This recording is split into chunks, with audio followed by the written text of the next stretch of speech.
Welcome back to Take Action News, everybody. David Shuster here on this May 18th weekend. It was just over a year ago when the Associated Press, one of the most important and largest news organizations in the United States, also known as a wire service, the Associated Press broke the story that the Central Intelligence Agency had broken up a terror plot that had been hatched in the country of Yemen. The plot involved a possible effort to try to blow up a jetliner.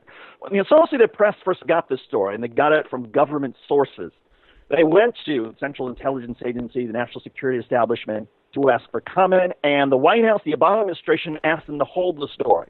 The Obama administration said, if you go to the story now, you will endanger national security. We want you to hold it for at least a couple days. The Associated Press discussed it and said, okay, we'll do that. A few days later, the Associated Press was told by the Central Intelligence Agency, by the Obama administration, okay, you're clear now. You're clear. We are no longer. We pulled out our sort of elements that are part of this plot.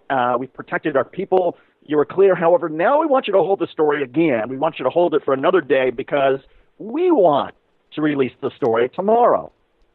For our own public relations purposes, we're asking you to hold the story. The Associated Press talked about it and said, no way. We're not going to do that. You know, as long as national security is no longer at stake here, we're not going to help the White House conduct its PR offensive by allowing the White House to put the story out in whatever terms it was.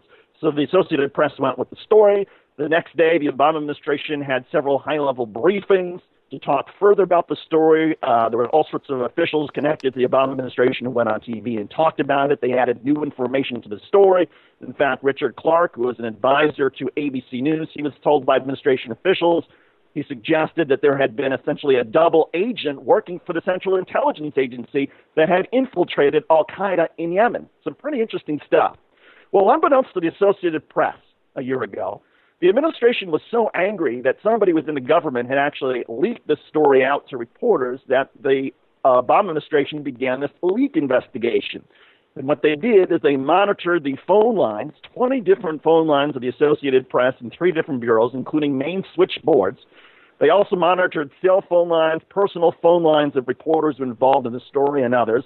In all, more than 100 reporters with the Associated Press had their records monitored by the government.